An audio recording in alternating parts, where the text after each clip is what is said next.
Carrie Ann Knauer, and welcome to Carrie's Kitchen. I don't know about you, but the summer heat kind of makes me lose my appetite sometimes. But one food that I'm always happy to eat is fresh mozzarella, and that's what we're going to learn to make today. It uses a couple of ingredients that you don't normally find in the grocery store, but with a little sleuthing on the internet you can easily find. And guess what? It's really easy. It only takes about a half an hour. Are you ready to cook? Okay, now the first step we do is we need to get our powders ready, our powdered ingredients. So what I'm going to do is take my powdered citric acid, and I'm going to put a teaspoon and a half into a cup of cold water.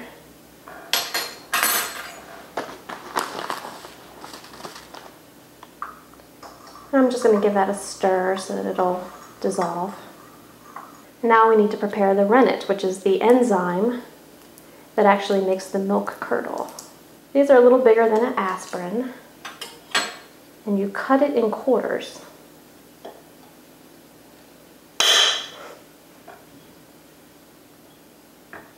Now we only need 1/4 of this tablet, so I'm going to take it just into a 1/4 cup of cold water. I'm using 1 gallon of whole milk here. Now this is pasteurized, it's still going to work, but you want to have the freshest milk possible. I'm going to turn this on to medium-high, and we're going to add the dissolved citric acid. So now the citric acid is in there, and I'm going to keep stirring it because I don't want the bottom to burn. So you always have to be careful when you're heating up milk. And the goal is to get this to reach 90 degrees. So I've got my digital thermometer, and I'm going to keep checking it every now and then because it can go kind of slow. So to watch it continuously, see, it's still adjusting to the room temperature.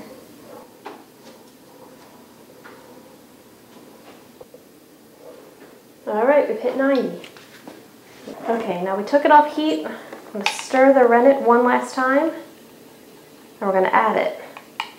I'm going to make sure it really gets soaked in. I'm going to do a lot of stirring. And we do this for about 30 seconds to really mix it in. It's hard when the bowl's so filled.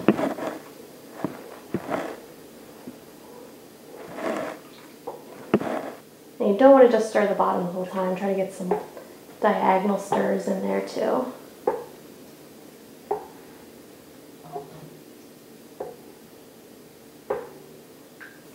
Okay, we've been stirring for 30 seconds. Now I'm going to put the lid on, give it 5 minutes to rest, and that's when the curdling is going to take place.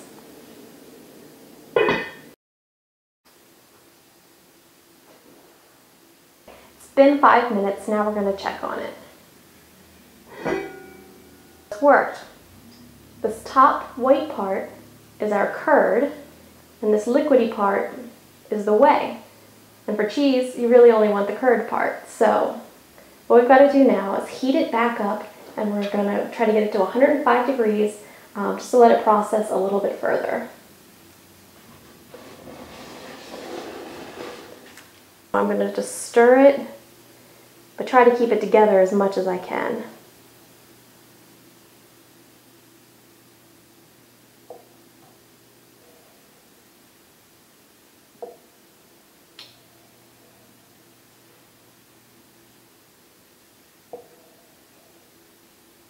All right, we hit it. I'm going to remove it from heat. And we're going to stir it for 2 to 5 minutes. Now the longer you stir it, the denser the cheese will become. It's starting to look like little balls of feta cheese.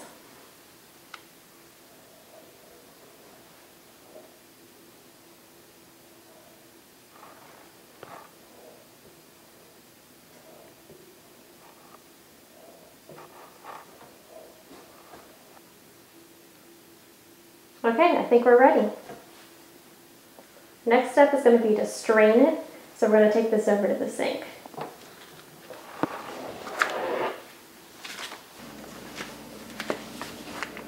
All right, now I have this lined with a buttered muslin, and I'm just going to pour it in.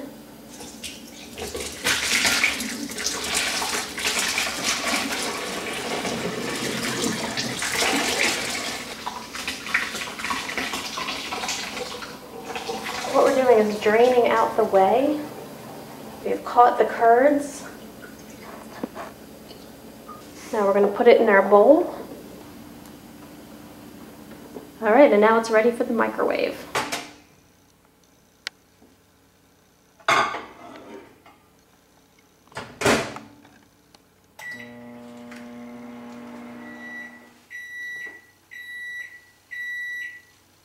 All right, it's been 1 minute.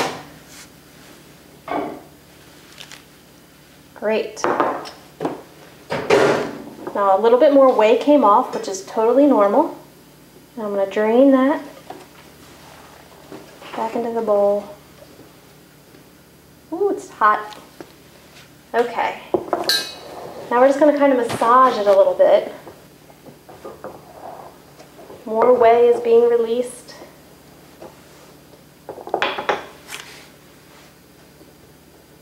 Whether you think about it or not, there actually is a lot of salt flavor in cheese. I'm just going to sprinkle it over. And again, we're going to massage its way back in. Yeah, it's cooled off. I'll get my hands in it now.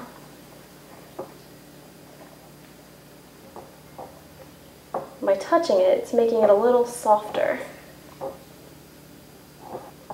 It's almost like kneading bread dough. Now it's starting to feel kind of elasticy and like taffy, which is really good.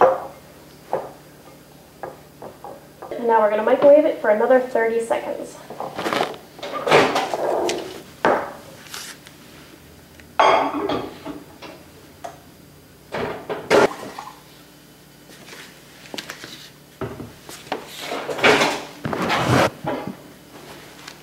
Great. All right, now we're just going to stretch it a little bit more. Ooh. It's all melty like it would be on a pizza. All right. My hands can take it. Now you can wear gloves while doing this. I just feel like gloves are always so bulky.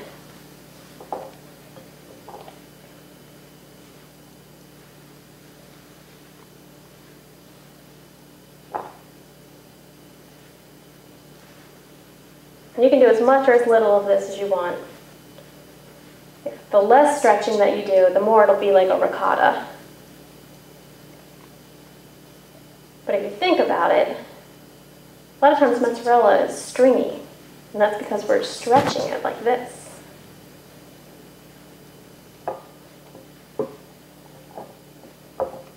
Now you can shape this into different shapes for however you're planning to serve it or use it. If you've ever seen those beautiful like mozzarella braids, now would be the time to do that.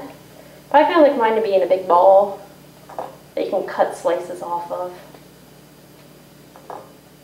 Feels a lot like clay. All right, so that's going to be my shape.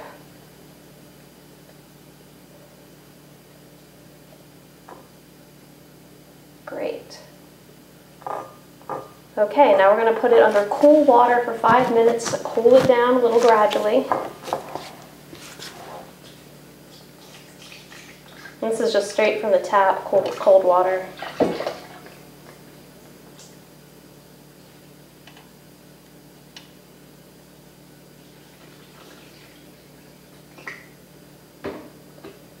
We're going to give it 5 minutes to rest.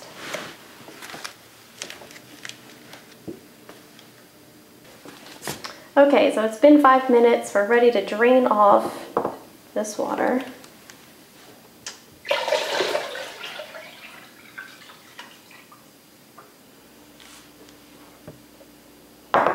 Now we're going to pour ice water over it and let that sit for 15 minutes. And what this is really going to do is just firm it up for good. It's the last step, and then it can go in the fridge and it's ready to eat. You could actually even eat it at this stage if you wanted to. I think that the icing it down is just to preserve it for the longer haul.